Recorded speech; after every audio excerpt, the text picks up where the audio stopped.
कीर्तनामध्ये टाळाचं प्रयोजन आहे. कीर्तनामध्ये लावणी, श्रुती, मृदंग, टाळ, घोष. जीवनातला विटाळ घालवावा, जन्म मरणाचा विटाळ संपवावा याकरता टाळ आहे. मृदंग का म्हणाले? जो मृत असून भजनात दंग आहे तो मृदंग आहे. मग आता पुढचं बोलायला लागेल का? निर्जीव आहे, निर्जीव चांबडं सुद्धा डोलतं आणि भजनात आम्हाला डोलायला भाग पडतं. मग आम्ही तर सजीव माणसं आहे, चालते बोलते देह आहोत आम्ही. मग आम्ही इकडं काय येत नाही हा आपल्यालाच आपण विचारायचा प्रश्न आहे. संतांना असं वाटलं की आपली पावलं हरिनामाच्या दिशेने, भक्तीच्या दिशेने, अध्यात्माच्या दिशेने वळली पाहिजेत, आली पाहिजेत. म्हणून संतांचं हृदय करचळलं, तळमळलं, कळवळलं. का मी असं म्हटलं? ही साधू संतांची भूमी आहे. नारायणगिरी महाराजांच्या कृपाछत्र छायेखाली आणि त्यांच्या आशीर्वादाने पुनीत झालेला हा सगळा परिसर आहे. साधूंच्या आश्रयाला राहणं, त्यांनी सांगितलेल्या मार्गावरनं चालणं आणि संतांनी घालून दिलेला मार्ग हा अत्यंत सुखाचा राजमार्ग आहे बरं का. आम्ही ज्या वाटेवरनं चालतो ती वाट दुःखाची आहे, ती वाट खडतर आहे. पण संतांनी आम्हाला घालून दिलेला मार्ग हा अत्यंत सुंदर आहे. तेणेची पंथे चालो जाता, न पडेची गुंता कोठे काही. आयुष्यातला सगळा गुंता सोडवणारी ही संतांनी दिलेली वाट आहे. आता तुमचा माझा प्रश्न असा आहे, आम्ही आमचं ठरवायचंय, माणूस म्हणून जन्माला आलो ना, मग दुःखाच्या वाटेवरनं चालायचं की सुखाच्या वाटेवरनं चालायचं? कुठली वाट आपल्याला आवडेल? पण आपण सुखाची वाट सहसा त्या वाटेला जात नाही. जी वाट अत्यंत दुःखाची आहे, जी वाट अत्यंत खडतर आहे, त्या वाटेला आपण चालायला बघतो. आणि मग आता तिकडे एकदा रस्ता आम्ही वळवला, आमचा मार्ग वळवला की आमच्या वाट्याला दुःखच येणार आहे. हे त्रिकालाबाधित सत्य आहे. म्हणून ज्ञानोबांपासून कैवल्य साम्राज्य चक्रवर्ती ज्ञानोबराय, जगद्गुरु संत श्रेष्ठ श्री तुकोबराय, आमचे शांती ब्रह्म संत श्रेष्ठ श्री एकनाथ महाराज, नामदेव महाराज, समर्थ रामदास स्वामींपर्यंत अगदी निळोबराय, या सगळ्याच मंडळींनी तुम्हाला मला आमच्या जीवनाचं उत्थान करणारा एक सुंदर असा मार्ग भक्तीचा, नामाचा, अध्यात्माचा देऊन ठेवला. आणि त्यांना जो ब्रह्मसाम्राज्याचा आनंद मिळाला तो आनंद आपल्याला मिळावा असं त्यांना वाटलं बरं का. आता हे फक्त संतांनाच वाटू शकतं की आपल्याला जे मिळाले ते लोकांना मिळावं. आपल्याला असं वाटतं का सहसा? मला मिळाले म्हणजे माझंही माझंच आणि तुझं सुद्धा माझंच, ही आपली सर्वसामान्य प्रापंचिकाची वृत्ती आहे. जगाचं तिकडं काही का होईना वाटोळं झालं तरी चालेल, पण मी कसा सुखी राहिलो पाहिजे, माझा प्रपंच कसा सुखी झाला पाहिजे, माझी लेकरं बाळं कशी सुंदर वाढली पाहिजेत, हाच विचार आम्ही करतो. पण माझ्या ज्ञानोबा माऊलींना कधीतरी विचारावं, माऊली तुमचं काय हो? ज्ञानोबराय तुम्ही कुठला संसार केला? ज्ञानोबराय उत्तर देतात, अवघाची संसार सुखाचा करीन, आनंदे भरीन तिन्ही लोक. आणि मग कुठं जायचंय? जाईन गे माये तया पंढरपुरा, जाईन गे माये तया पंढरपुरा, जाईन गे माये तया पंढरपुरा, जाईन गे माये तया पंढरपुरा, जाईन गे माये, जाईन गे माये तया पंढरपुरा, जाईन गे माये तया पंढरपुरा, जाईन गे माये तया पंढरपुरा. भेटेन माहेरा आपुलिया, भेटेन माहेरा आपुलिया, जाईन गे माये तया पंढरपुरा, जाईन गे माये तया पंढरपुरा. जाईन गे माये तया पंढरपुरा, जाईन गे माये तया पंढरपुरा.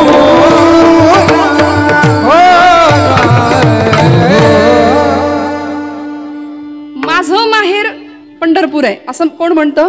ज्ञानोबराय, तुकोबराय. शीतळ हा पंथ माहेराची वाट, जवळीच नीट सुखरूप, आलो निजाच्या माहेरा, भेटे रखुमाईच्या वरा. संतांचं ते माहेर ठरलं, माझे माहेरा पंढरी आहे भिवरेच्या तीरी. लौकिकातलं सासर माहेर आमचं वेगळं, पण संतांची संकल्पना फार वेगळी होती.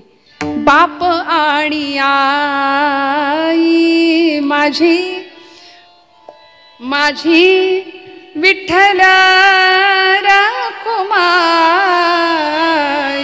माझे माहेर पंढरी आहे भिवरेच्या तीरी माझी बहीण चंद्रभागा. काय नाती जोडली बघा ना संतांनी. पंढरपूरची वाट आवडली, प्रिय वाटली आणि आम्हाला सुद्धा तीच वाट धरायला सांगितली. या देहाला इथं आल्यानंतर संसारामध्ये हा जीव इतका गुरफटला आणि मग आता जिथून आलोय तिथं आम्हाला जावं लागतं. म्हणून लौकिकातलं सासर माहेर वेगळं, संतांच्या दृष्टीने सासर आणि माहेराची संकल्पना वेगळी. म्हणून संतांनी प्रत्येक वेळी त्या माहेराची संकल्पना आमच्या समोर ठेवली किंवा ते माहेर तेच जास्त आवडीचं, तेच जास्त जवळचं. कुठलं? पंढरपूर. मग ज्ञानोबारायांनी आम्हाला ती वाट दिली.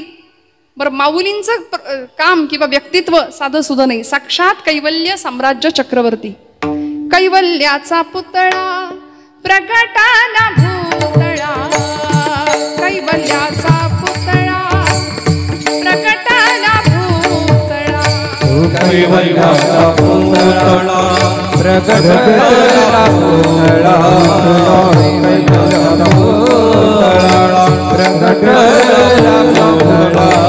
चैतन्याचा जिव्हाळा ज्ञानोबा माझा, चैतन्याचा जिव्हाळा ज्ञानोबा माझा, साधकांचा माय बाबा दर्शन हरे, साधकांचा माय बाबा दर्शन हरे. चैतन्याचा जिव्हाळा ज्ञानोबा माझा, चैतन्याचा जिव्हाळा ज्ञानोबा माझा, साधकाचा माय बाबा दर्शन हरे, साधकाचा माय बाबा दर्शन हरे.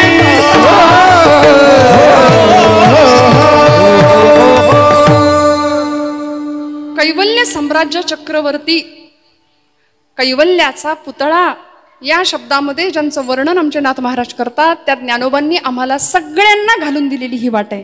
पुढच्या सगळ्या संतांनी ज्ञानोबांच्या पावलावरनं पावलं ठेवण्याचा संकल्प केला आणि त्याच वाटेवरनं चालण्याचं ठरवलं. मग आता तुमचं माझं काम आहे की लौकिकातलं सासर आणि माहेर थोडं बाजूला ठेवूया, पण संतांनी सांगितलेलं माहेर, संसार या शब्दाचा अर्थ ज्ञानोबाराय सांगतात उपजणे आणि निमणे या नाव संसार. जन्माला येणं आणि इथून निघून जाणं ही संसाराची सोपी व्याख्या माऊली सांगतात. येणं आणि जाणं, येरझार आमच्या वाट्याला उगीच आलीये. आम्ही जन्माला येतो, पुन्हा निघून जातो. जैसे जीर्ण वस्त्र सांडिजे मग नूतन वेढीजे, तैसे देहांतराते स्वीकारिजे चैतन्यनाथे. गोपालकृष्णांनी सांगितलं, माऊलींनी त्याच्यावर टीका केली ज्ञानेश्वरीमध्ये. वासंसी जीर्णानि यथा विहाय नवानि गृह्णाति नरोपराणि, तथा शरीराणि विहाय जीर्णान्याति सय्यानि नवानि देहि. जुनं वस्त्र टाकून द्यावं, नवीन वस्त्र परिधान करावं, तसं हा जीव जुना देह टाकून देतो आणि नवीन देह परिधान करतो. आणि मग या चक्रामध्ये हा जीव अखंड अखंड फिरतच राहतो.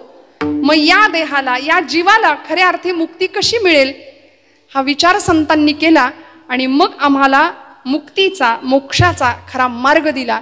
जीवनातला निरतिशय आनंद तुम्हाला मला प्राप्त झाला पाहिजे, कारण संसाराच्या रहाटगाडग्यामध्ये आम्ही असे बुडून गेलो, असे गुरफटलो की आता यातून बाहेर पडण्यासाठी संतांशिवाय आम्हाला दुसरा मार्ग नाही.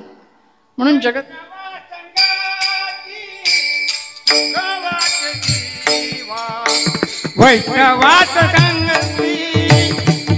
वा संतांच्या सहवासात राहायचं, संतांचा संग करायचा, तरच तुमच्या माझ्या जीवनाचं उत्थान आहे, मंगल आहे, कल्याण आहे.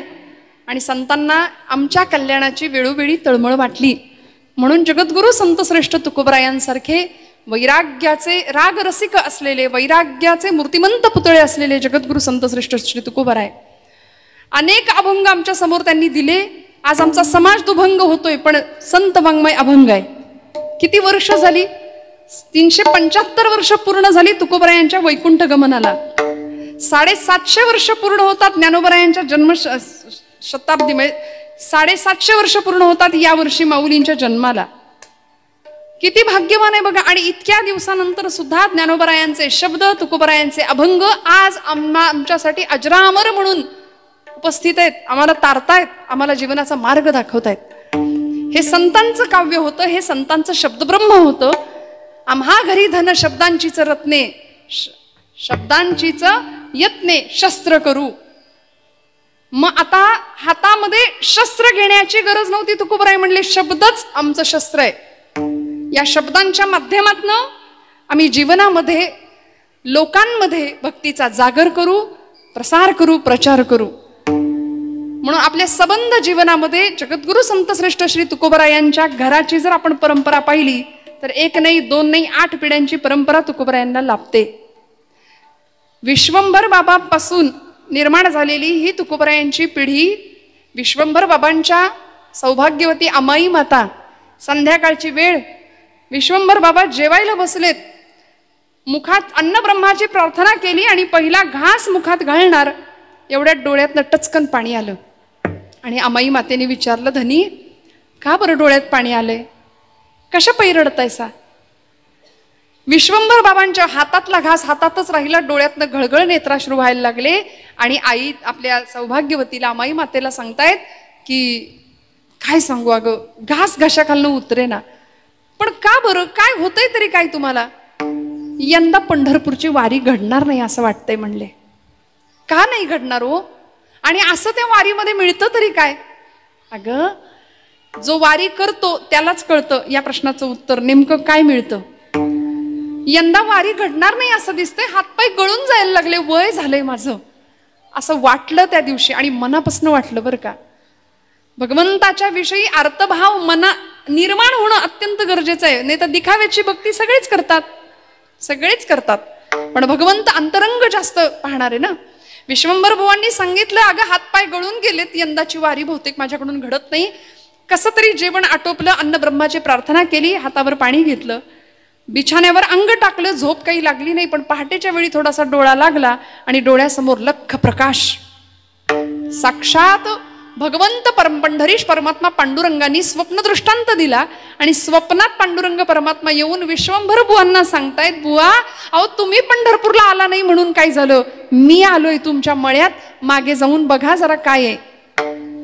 उठले, शुचिरभूत झाले, 4 माणसं सोबत घेतली आणि अमराईमध्ये गेले.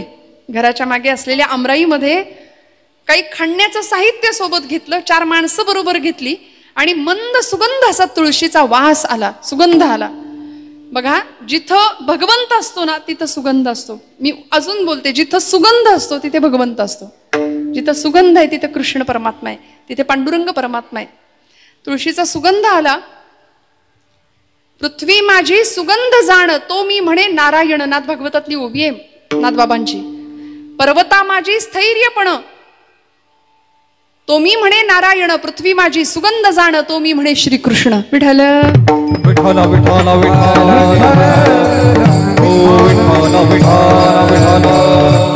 म्हणून बघा, अचानक एखादा सुगंध येतो, अचानक एखादा वारीमधल्या माणसांना अनेक अनुभव असतात. काही फुल नसतं, काही नसतं, पण सुगंधाची झुळूक येऊन जाते. लक्षात ठेवायचं, देव आपल्या जवळ आहे. दर्शनशास्त्रातल्या या खुणा आहेत, देव आपल्या जवळ असतो. असा सुगंध आला आणि थांबले तिथं. कुणाला तरी सांगितलं, बरा माती बाजूला करा. म्हणले कुदळीने नको, हाताने माती बाजूला करूया. आणि कुणीतरी मुद्दा मांडून ठेवाव्यात अशा विठ्ठल रुक्मिणीच्या मूर्ती सापडल्या. मूर्तीच्या पायावर डोकं ठेवलं विश्वंभर बुवांनी आणि सगळ्या देहुनी बुवांच्या पायावर डोकं ठेवलं. का? बुवा तुमच्यामुळं पंढरीचा पांडुरंग इथं देहूत आला, मंदिर बांधलं गेलं आणि ज्या पिढ्या, ज्या कुळाला 1 नाही 2 नाही 8 पिढ्यांची विठ्ठल भक्तीची परंपरा लाभली, असे आमचे जगद्गुरु संत श्रेष्ठ श्री तुकोबराय. बोल्होबा आणि आई कनकाईच्या पोटी जन्माला आलेलं हे नररत्न. बोल्होबांचा तर इतका मोठा भक्तीचा अधिकार होता. पांडुरंगाच्या समोर बोल्होबा गेले ना वारी करत, पांडुरंगाच्या समोर उभे राहायचे आणि भगवान पांडुरंग परमात्म्याने बोल्होबांना बघून मान खाली घालावी अशी. आणि रुक्मिणी आई साहेबांनी तिकडून विचारावं, अहो मान का खाली घातली? भगवंत म्हणायचे बघितलं नाहीस का, सावकार दारात आलाय. आणि सावकार दारात आला की कर्जदारानं मान खालीच घालायची असती म्हणले. आईसाहेब म्हणाले म्हणजे अगं हे सगळे नामाचे सावकार आहेत. या सगळ्यांचं माझ्यावर इतकं भक्ती ऋण आहे ना, आणि ते ऋण दिवसेंदिवस चढतंय वाढतंय. या सगळ्या कुळातल्या एकाही व्यक्तीने माझ्याकडं काहीच कधीच मागितलं नाही, माझ्याकडं काही मागितलंच नाही. बोल्लोबांना पांडुरंग परमात्मा स्वतः म्हणायचे तुमच्या कुळात कोणी माझ्याकडं काही मागितलं नाही, माझ्याकडं येणारे सगळे भक्त कमी आणि व्यापारी जास्त आहेत.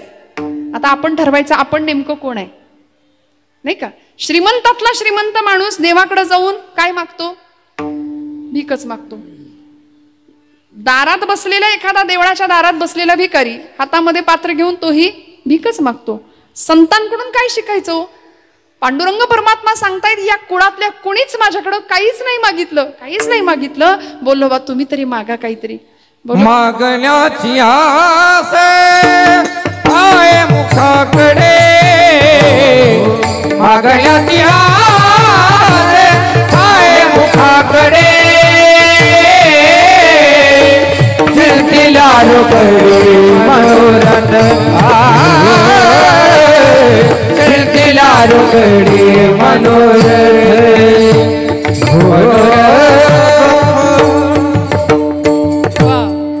चपखल याला म्हणायचं प्रमाण. भगवंत पांडुरंग माग म्हणतोय आणि भक्त मागत नाही. ही अवस्था संतांच्या बाबतीत होती, ही तुमच्या माझ्या बाबतीत येणार नाही. पहिली गोष्ट देव असा आपल्या समोर उभा राहील हे आपल्या बाबतीत दुर्मिळ. आलाच समजा आणि जर म्हणालाच काहीतरी माग तर आपली तर यादीच तयार आहे. माझी तर आहेच बाबा, मी तर लोकसभेचं विधानसभेचं तिकीटच मागून घेईन पहिलं. आमचं ठरलंय ना, आम्ही प्रापंचिक माणसं आहे, लौकिकातली मागणी आम्ही करतो, पटकन करतो, आम्ही तयार आहे मागायला. पण बोलोबा म्हणतात नाही देवा मागायचं नाही. बोलोबांनी कधीच नाही मागितलं. पुढच्या काळात तुकोबा आहे, तू महाराजांच्या समोर उभे राहतात आणि सांगतात तुकोबा काहीतरी मागा की. अहो तुमच्या अख्ख्या कुळात कोणी माझ्याकडे काही मागितलं नाही, काहीतरी मागा. महाराज म्हणले देवा मला काहीच नको, माझ्या वडिलांची मिराशिगा देवा, तुझी चरण सेवा पांडुरंगा. वाडवडिलांकडून काय मिळतं. आज गमे कुटुंबियांमध्ये भक्तीची परंपरा आहे. घरातली सगळी मंडळी माळकरी आहेत. आपल्या इथं निम्म्यापेक्षा जास्त मंडळी माळकरी आहेत असं मी समजते, आहे की नाही. सगळी मंडळी माळकरी आहेत, पंढरीची वारी करणारी आहात, संतसंग करणारी मंडळी आहात. मग वाडवडिलांकडून पुण्याईच्या रूपाने आम्हाला काय प्राप्त होतं, तर हे संस्कार प्राप्त होतात. जगद्गुरु तुकोबाराय पांडुरंग परमात्म्याला सांगायचे आता तुझ्याकडं काही मागणं हे आमच्यासाठी उचित नाही, कारण तू कोण मला देणारा, तू मला देणारा कोण. कारण आमच्या घरी तुझे चरण गहाण आहेत. हा तुकोबारायांचा शब्द आहे गाथेतला, तुझे चरण गहाण. देवा तू आमच्या घरी आधीच आलायस, आता तुझ्याकडून जर तूच आम्हाला प्राप्त झालायस तर तुझ्याकडून आम्ही अजून काय मागायचं. म्हणून तुकोबारायांनी काहीच नाही मागितलं. पण देव माग म्हणतो, संत म्हणतात नको, देव मागे लागतात. आणि मग संतांना मागावं लागलं, कारण देव माग लागला ना, मागा माग माग माग म्हणून मागं लागला. संतांना मागावं लागलं आणि म्हणून मागणीपर प्रकरण निघाली.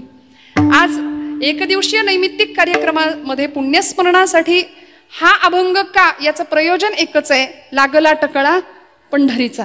वारी जवळ आली, 19 तारखेला प्रस्थान आहे. जातीवंत निष्ठावंत वारकरी स्वस्थ बसू शकत नाही. कधी एकदा त्या सावळ्या परब्रह्माच्या दिशेने माझी धाव जाईल आणि मी तिकडे धावत जाईन.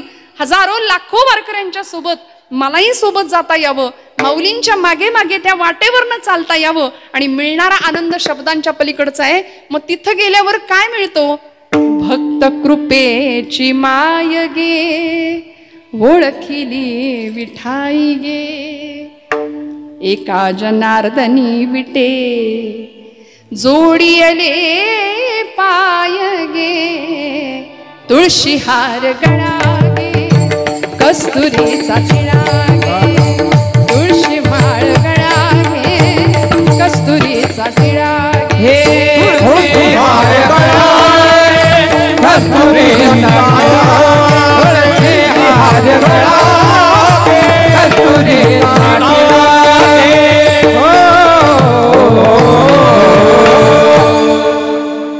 कृष्णमूर्ती होय गे, कळू आली सोय गे, प्राणाचाही प्राणू पाहता.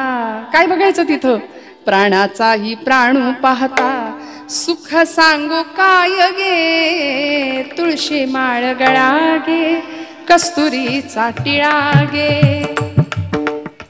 इतका आनंद त्या वाटेवर मिळतो, विटेवरचा देव वाटेत भेटतो, म्हणून त्या वाटेवर चालायचं. आणि संतांनी आम्हाला ती वाट दिली.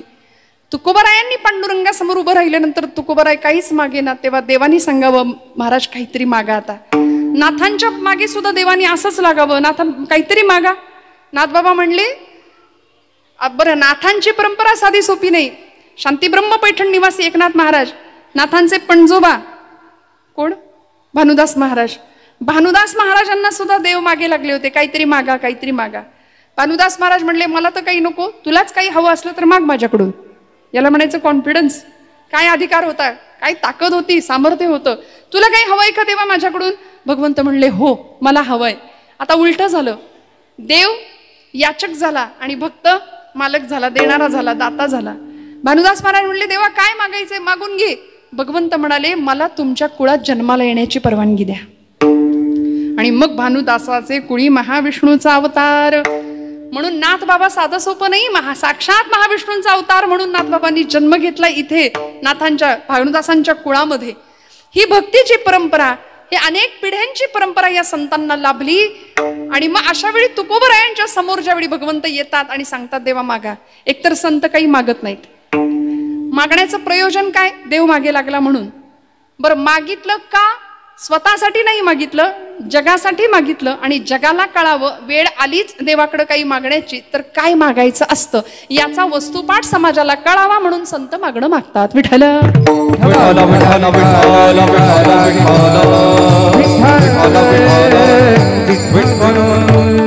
लौकिक कुठल्याही गोष्टीचा, कुठल्याच प्रकारचा अट्टहास किंवा हव्यास संतांना नव्हता. कारण तुकोबरायांना जर विचारलं ना महाराज तुमचं काय, शेवटच्या काळामध्ये महाराज म्हणतात की आता आमच्या आयुष्यातली तृष्णा, आशा, वासना सगळं संपलंय. आता निश्चिंतीने पावलो विसावा, आता निश्चिंतीने पावलो विसावा, आता निश्चिंतीने पावलो विसावा, आता निश्चिंतीने पावलो विसावा. कुंडलिया धावा तृष्णेची कुंडलिया धावा तृष्णेची आता निश्चिंतीने पावलो विसावा, आता निश्चिंतीने पावलो विसावा. कुंडलिया धावा तृष्णेया, कुंडलिया धावा तृष्णेया, आता निश्चिंतीने पावलो विसावा, आता निश्चिंतीने पावलो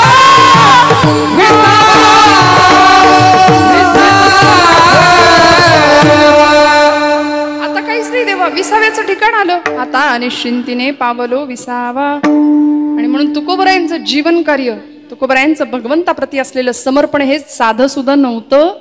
कुणी कितीही काहीही म्हटलं तरी तुकोबराय वैकुंठाला, सदेह वैकुंठाला गेले होते, गेले होते, गेले होते. हे त्रिकालाबाधित सत्य आहे. विठ्ठल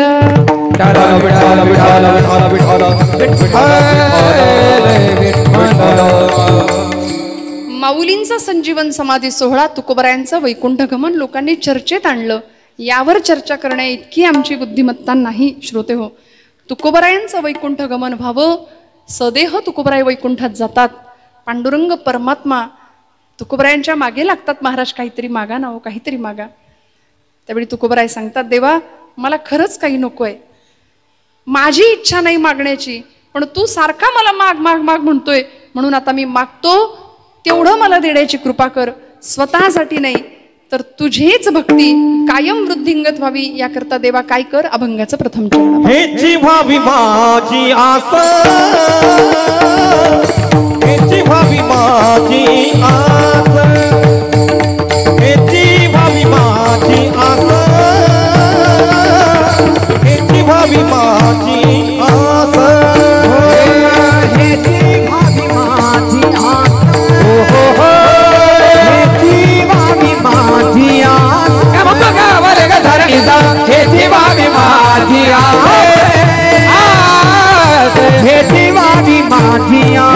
हेची व्हावी माझी आस जन्मोजन्मी तुझा दास हेची व्हावी माझी आस जन्मोजन्मी तुझा हेची व्हावी माझी आस जन्मोजन्मी तुझा हेची व्हावी माझी आस जन्मोजन्मी तुझा पंढरीचा वाद करी पंढरीचा वाद करी पंढरीचा वाद करी पंढरीचा वाद पंढरीचा वाद करी पंढरीचा वाद करी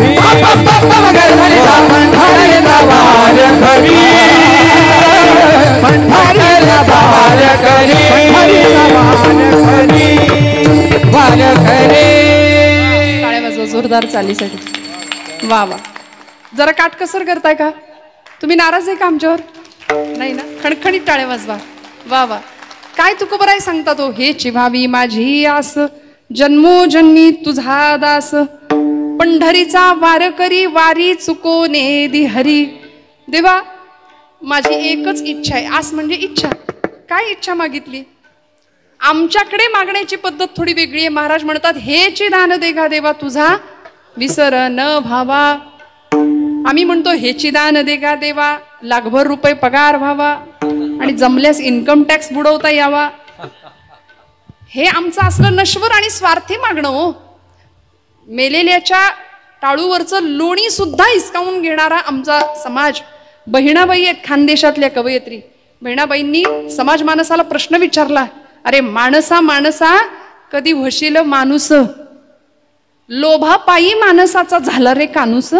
बहिणाबाई म्हणायच्या, मानसा मानसा तुझी नियत बेकार, अरे तुझ्या परिसबर गोठ्यातलं जनावर. काय उपमा दिली हो, काय कल्पना केली कवयित्रींनी बहिणाबाईंनी. अहिराणी भाषेतल्या त्यांच्या कविता प्रसिद्ध आहेत. समाज मानसाला अत्यंत सुंदर असे प्रश्न आमच्या संतांनी आमच्या महापुरुषांनी विचारले. स्वामी विवेकानंद सुद्धा म्हणायचे की माणूस माणसासारखा का वागत नाही? देवानं माणसाला घडवलंय तरी माणूस माणसासारखा वागायला तयार नाही. आज परिस्थिती अशी आहे म्हणून संतांकडे जायचं. आणि संतांनी आम्हाला असे सुंदर वस्तुपाठ दिलेत. काय मागायचं, कसं वागायचं. आचारसंहिता दिली ना, उत्तम प्रकारे आचारसंहिता दिली. देव समोर उभा आहे आणि तुकोबरायांना कडकडून आलिंगन द्यावं पांडुरंग परमात्म्याने. महाराजांनी पांडुरंगासमोर पोट भरून मन भरून कीर्तन करावं. 5 तास कीर्तन करावं. सर्व सुखले आलो सर्व अलंकार आनंदे निर्भर डुल्लत असो या अवस्थेला पोहोचावं. आणि मग देवानी सांगावं तुकोबराय काय पाहिजे. महाराज म्हणतात हेची व्हावी माझी आस. मागितलं का धन संपत्ती? काही नाही मागितलं. प्रपंचाचे अक्षरशः 18-20 दारिद्र्य ज्या घरात होतं तुकोबरायांच्या, लेकरं बाळ अन्नासाठी टाहो पोडायची. मागता आलं असतं की नाही देवाकडं? संपत्ती, पैसा. दुष्काळाने जनता त्रस्त झाली होती. तुकोबरायांनी कर्ज खतप इंद्रायणीच्या डोहात बुडवून दिली. सगळं लोकांना देऊन नामानिराळे मोकळे झाले. आणि मग म्हणतात बरे झाले देवा, निघाले दिवाळे बरी या दुष्काळी पीडा केली. देवा बरं झालं, कारण आम्ही माणसाशी नतदृष्ट आहे की दुःख आलं की तू आठवतोस.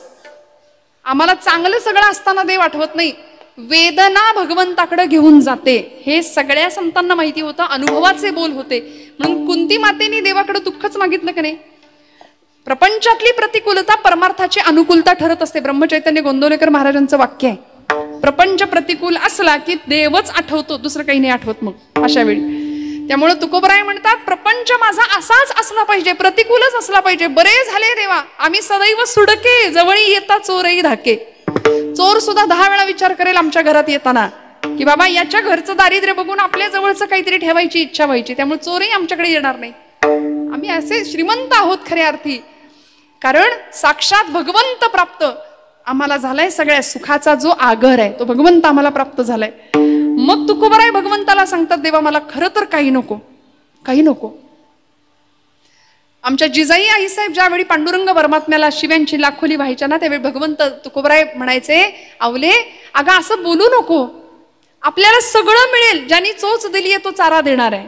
कारण जीवनातल्या सगळ्या चिंतांचं हरण करणारा चिंतामणी भेटला होता. मग प्रपंचाची ददात कसली. त्यामुळे पांडुरंग परमात्माला महाराज म्हणतात की देवा मला खरंच काही नको, हेची व्हावी माझी आस. ही व्हावी माझी आस म्हणता आलं असतं नाही, पण भाषिक दृष्टीने विचार केला तर हेची व्हावी माझी आस असं म्हणून भाषेतला चकार तुकोबराय वापरतात. आणि जेव्हा च भाषेमध्ये येतो हा चकार आम्हाला निश्चय दाखवतो. बरं का, तुम्ही आमच्या घरी जेवायला या आणि आमच्याकडं तुम्हाला जेवायला आलंच पाहिजे. आलंच हा जो चकार आहे ना तो निश्चय दाखवतो, तो प्रेम दाखवतो, तो अधिकार दाखवतो. आणि तुकोबराय म्हणतात हेची दान देगा देवा, हेची व्हावी माझी आस, जन्मोजन्मी तुझा दास. बरं, मागितलं काय, इच्छा काय मागितली, मला जन्मोजन्मी काय करून घे, तुझा दास करून घे. बरं, दास्यत्व हे तितकं सोपं आहे का? अहो, दास ही काही पदवी आहे होय? दास ही अवस्था आहे. तुकोबराय त्या अवस्थेला पोहोचले. आणि भागवत ग्रंथामध्ये भक्त प्रल्हादानी आपल्या पित्याला नवविधा भक्ती सांगितल्या. श्रवणम कीर्तनम विष्णो स्मरणम पादसेवनम अर्चनम वंदनम दास्यम सख्यम आत्मनिवेदनम. श्रवणापासून सुरू झालेली भक्ती आत्मनिवेदनापर्यंत पोहोचते आणि हळूहळू टप्प्याटप्प्यानी श्रवणम कीर्तनम विष्णू स्मरणम पादसेवनम अर्चनम वंदनम दास्यम. दास्य ही भक्तीतली एक अवस्था आहे, नवविधा भक्तीतला एक प्रकार आहे. आणि अशी दास्य भक्ती तुकोबराय मागतात, मला तुझा दास करून घे. मग दास म्हणजे नेमकं काय? काय दास म्हणजे? दास ही पदवी नाहीये, कुठलाही पुरस्कार तुकोबराय मागत नाहीत. आणि संतांच्या आयुष्यामध्ये असा श्रोते हो, संतांना कधीच समाजाने होते तेव्हा चांगलं म्हटलं नाही, प्रचंड छळलं, खूप त्रास दिला, अवहेलना, अपमान, निंदा, प्रचंड आघात झाले. पण तरी सुद्धा काय केलं? तेची संत सोशी जगाचे आघात, सगळे आघात सहन केले. भगवंताच्या चरणाजवळ ज्यावेळी मागायची वेळ आली तेव्हा तुकोबराय सांगतात, हेची व्हावी माझी आस, जन्मोजन्मी तुझा दास. दास्यत्व भक्ती मागून घेतली देवा. कारण दास ज्यावेळी व्हायची इच्छा असते ना, किंवा दास एखादा होतो ना, त्यावेळी अहंकार पूर्णपणे गळून गेलेला असतो. मन, बुद्धी, पंचज्ञानेंद्रिय आणि पंचकर्मेंद्रिय भगवंताच्या चरणावरती समर्पित भावनेने वाहिलेली असतात. आणि मग अशा वेळी दास्यत्व भाव निर्माण होतो, हे याची जाणीव तुकोबरायांना होती. म्हणून तर प्रपंचाला बाजूला सोडून 15 दिवस, एकदा भामचंद्राचा डोंगर, एकदा घोराडेश्वराचा डोंगर, एकदा पंढरपूर, एकदा आळंदी, घरात थांबायला तयार नाही तो. ज्याला देव जवळचा वाटतो ना त्याला प्रपंच नकोसा वाटतो. आणि ज्याला प्रपंचच पाहिजे असतो त्याच्या प्रपंचात कधी देव येत विठ्ठल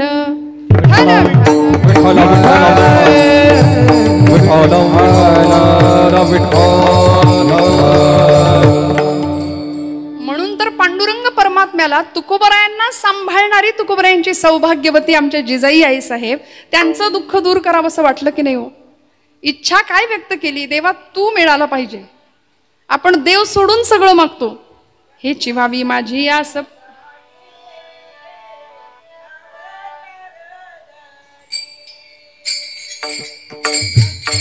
जन्मी तुझा दास. पांडुरंग परमात्म्याला तुकोबराय सांगतात, देवा मला तुझा दास करून घे. आम्हाला हे जमत नाही, आपण प्रापंचिक माणसं आहे. देव आवडतो, देव लागतो सुद्धा आम्हाला, पण फक्त संकटापुरता आणि कामापुरता देव आम्हाला लागतो. नैवेद्य समर्पण करता